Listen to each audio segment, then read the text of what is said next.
Урматтуу Садыр Нуркожоевич, Камчы Кыдыршаевич, сиздерге ушул жерде турган карапайым элдин атынан мен Абылмажанова Сабира кайрылып жатам. Биз 2007-жылдан бери ушу жер ала албай жүргөн кишилербиз.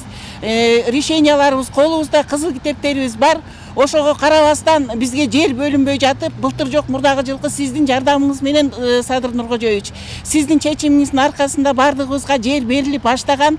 Бирок ошого карабастан биздин колубузда документтерибиз тургандыгына карабастан биз мыйзамдуу түрдө кылалы деп Новопавловка айыл өкмөтүнөн жер жетпегендиктен ат башы айыл өкмөтүнө сот аркылуу кайрылып, Новопавловка айыл өкмөтү биз соттон утуп чыкканбыз. Бизге ошол жер тилкеси Лесной айылынын жанындагы 335 гектар жер тилкесинен 338 адам ошол жактагы тизмеге кирбей калгандарыбыз, калып калгандарыбыз, ар кимибиз ар кай жакта болуп, кийин жер берилгенин уккандайын бардыгыбыз чогулуп кайрылып, ал жерде ашыкча жер тилкесин, эч кандай бул жерде накладка жок, бирөөнүн жерин басып алалы деген оюбуз да жок.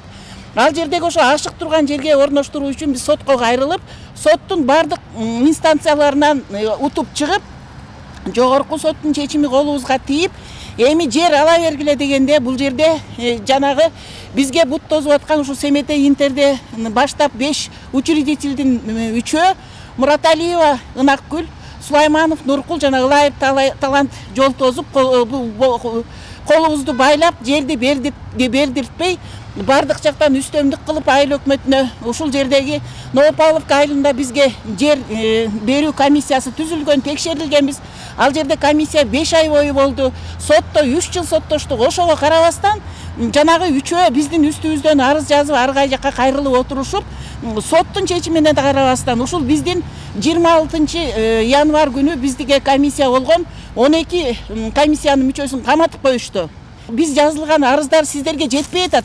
Биз бул биринчи жолу кайрылып аткан арызыбыз эмес. Бул Курманкул Зулушевдун өзүнө да кайрылганбыз. Камчы Кыдыршаевич сизге да кайрылганбыз.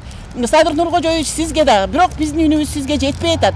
Биздин үнүбүздү угуп бизге жардам берип коюңузду, ушу калыстык менен, адилеттик менен ушу маселени чечип берүүңүздөрдү суранабыз.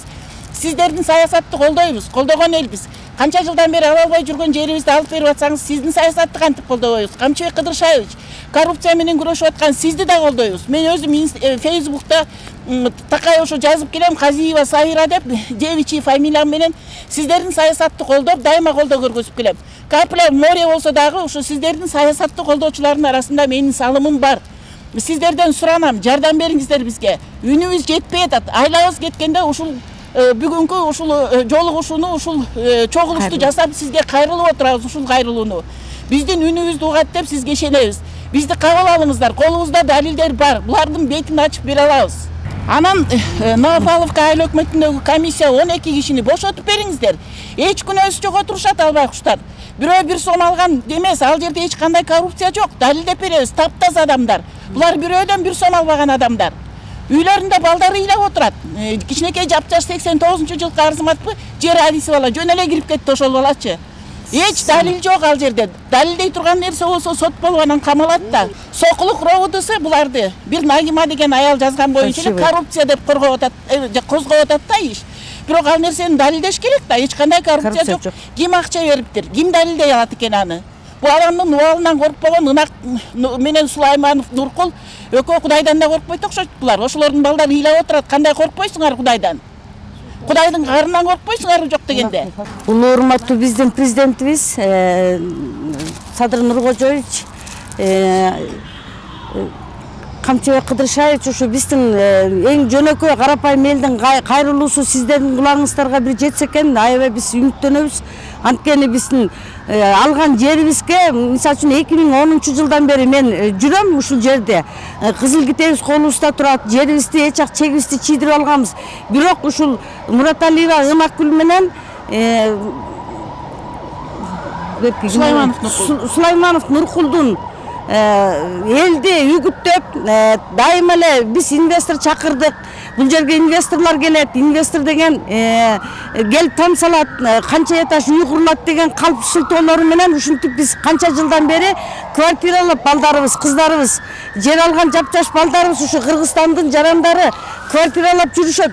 Неге өзүбүздүн укугубузду ушулар бизди тебелеп келет, ушу биздин укугубузду. Ушу сиздерден көптөн көп өтүнүп суранат элек. Улуу урматтуу Камчыбек Кыдыршаевич, сизден суранабыз. Ушуну бир жакшы териштирип бериңизчи. Бул Мураталиева Ынакүл менен Сулайманов Нуркул экөө дайыма ушул Семетей деген чоң 335 гектар жерге карапайым элге бөлүнгөн жерди ушу күнгө чейин ар түрдүү шылтоолорду айтып, элдин баарысына тең үй салганга бут тосуп келет. Качан болсо мен ген планды буздуртам, жер тамсалчыларга мен түрттүрүп салам, жерди салган тамыңарды түрттүрүп салам деп ушундай бир калп шылтоолор менен элдин баарын будараштетип, канча жылдан бери биз ушу жерибизди аларын алып үй сала албай жүрөбүз. Ушу карапайым элдин үнүн угуп коюңуздар. Бул жерде жанагы күнөөсүз 12 адамды каматып атат. Ал адамдардын биринде да күнөө жок. Эч кандай күнөөсү жок адамдар. Таза жакшы иштеген адамдар, эч биринде күнөөсү жок. Ошолорду тыкыр текшерүүгө алып, ошолорду бир үйлөрүнө чыгарып бериңиздерге көптөн көп өтүнөт элек. Мына биз сиздерге атайын кайрылууга бүгүн жолугуп атабыз. Дагы толтура кишилерибиз бар. Аларды болсо биз эми буяка чогулбай эле койгула деп өзүбүз чыктык ушу жерден лидерлер. Анан кийин бул Мураталиева Ынакүл менен Сулайманов Нуркулга бир мындай бир өкмөт тарабынан бир кароо деген болобу? Болбосо булар ушунчалаган 4,5 миң кишинин укугун төбөлөп келатат. Жылыга биздин жаз келип, кар кетип, күн жылыганда эле башталат булардыкычы. Мына ишенмесеңиздер барып караңыздар. Семетей конушунда бир эле гана киши салды былтыр күзүндө үй. А так бир дагы киши үй сала албай ушу биз кор болуп басып жүрөбүз ушулардын тиги немеси менен. Качан болсо биз баштаарда булар баштайт, биз инвестор алдык деп жалаа менен Турциядан инвестор алып келдик дейт, Пакистандан алып келдик дейт, капкайрагы калптарды сүйлөп, элдин баарысын башына айлантып жүрөт. Булар өзү бүт бардык инстанцияларга кирип, арыздарды жалган жазып, жалган арыздарды токуп алып кире берет экен чындай кылып. Анан биринчи барып кайрылган кишине ошол сот тутумдары дагы, органдар дагы булардын сөзүн карай беришет экен. Ошону бир тыкыр изилдеп карап бериңиздерди суранат элек көптөн көп сиздерден.